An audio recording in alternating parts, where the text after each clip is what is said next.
Why do you dislike Trump so much? Let me ask that. Yeah, I have so many reasons. Would you like a single sentence, a The biggest paragraph? one, the biggest point, I would say. So you want like my largest and longest explanation insofar as why I don't like Trump? Yeah, sure. Are you positive? It could take a minute. Yeah, yeah, go ahead. I have time. Okay. Well, I don't like Trump. I typically break it down into three categories. You have character, you have domestic policy, and you have foreign policy. So we're going to start off with that first category. That's going to be character. His character is absolutely abysmal. First and foremost, he's an adjudicated rapist. The civil court determined that he's guilty of raping E. Jean Carroll in 2023. Second of all, he's a 34-count felon. He was found guilty of 34 felonies for sending hush money to a porn star that he slept with, cheated on his wife with prior to this 2016 election, and then misclassified them as business expenses. So 34-count felon, adjudicated rapist.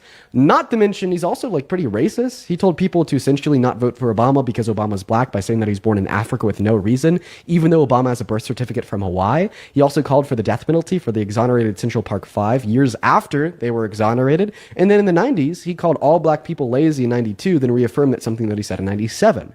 On top of that, he's also incredibly misogynistic. I mean, he's made weird comments about how you could just grab a woman by the P word without asking first. He boasted about perving on the naked bodies of teenage girls and grown adult women at Miss Teen USA and Miss USA, as well as he said the best thing that could ever happen to a woman is pregnancy. He's sexualized his own daughter, saying he'd date her if he wasn't his daughter. Apparently, on the Howard Stern podcast, he made his daughter a promise when she was 17, saying that he would never date anybody younger than her, implying that he would date a 17-year-old when he was 40, as well as he sexualized a 10-year-old girl. In 1995, he was caught on a hot mic on an escalator telling a 10-year-old girl that he'd be dating her in 10 years. Not to mention all of his involvement with Epstein. I mean, he was best buddies from Epstein when Epstein was bringing children to his billionaire island and sexually abusing them. Epstein would even tell his victims that he was best friends with Donald Trump, and he had a framed picture of the two together on his desk. Not to mention that in 2003, Donald Trump sent Epstein a letter depicting the body of a naked woman, or in my mind, a girl, with a statement, "May every new day be another wonderful secret."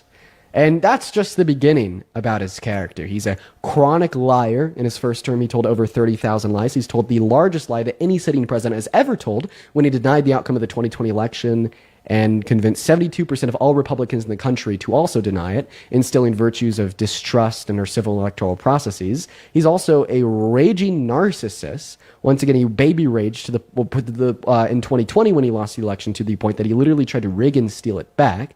Third of all, he's just an egotistical power maniac. He doesn't care about any check nor balance. That's why he called for the termination of the Constitution in December of 2022. That's why he's been firing and replacing judges with no experience to further his agenda.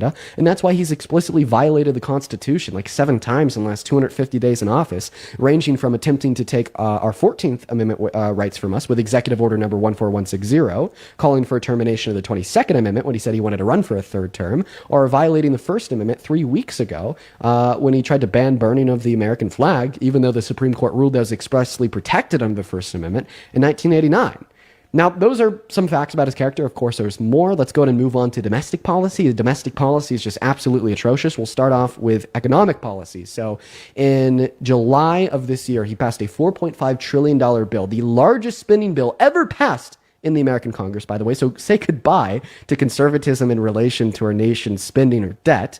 And this $4.5 trillion bill literally redirects and takes money from the poor and gives it to the rich. According to the Center on Budget and Policy Priorities, 51% of income earners in this country are going to be losing money because of the cuts to Medicaid, kicking 10 million people off, the cuts to food stamps, kicking 3 million people off, the cuts to the DOE, kicking 400,000 school children off of free school student lunches and free school student breakfasts, just to further fund tax cuts for the ultra-wealthy. Now, in America, if you make over $1 million per year, you're going to be getting an additional 4% back per year. And that's just his economic policy. He has other very terrible domestic policy, ranging from directing SCOTUS to overturn Roe v. Wade, which has now led to the consequence of 60 pregnant great victims per day being denied access to abortion in 10 of our states, or 66 million American women in all 50 states having their human rights infringed upon, as well as we have other terrible domestic policy, like renaming the Department of Defense to the Department of War, then declaring war on American citizens in Chicago and American citizens in D.C. But of course, he doesn't care about violent crime as he suggests he does, which is the reason he says he's doing this, because he pardoned 72 violent offenders that tried to beat up and kill cops on January 6th at our country's capital, such as DJ Rodriguez, who gave Officer Fanone a goddamn heart attack by driving a stun gun into his neck. Donald Trump let him out 8 years early and gave him a full and complete presidential pardon.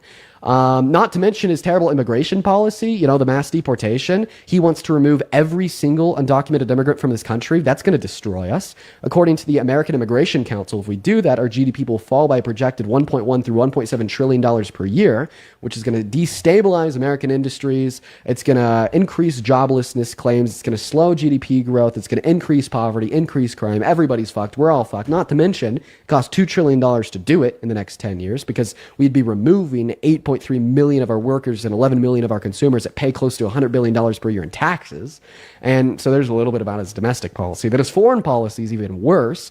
I mean, he's just bending the knee to Israel. He's saying, oh, what do you need from us so you could continue to genocide more innocent Palestinians? Or, I don't know, he's signing very terrible agreements with the Congo just to exploit them for more of their minerals, so on and so forth, while not ending their conflict with the Rwandan M23 insurgents, but claiming he did. Or imposing tariffs on every single one of our allies, which has now led 23 countries globally to stop all parcel shipments into this country, and is now leading to an increase in power held by other countries like China, Russia, and so on. So we'll stop there. That was about 10 minutes.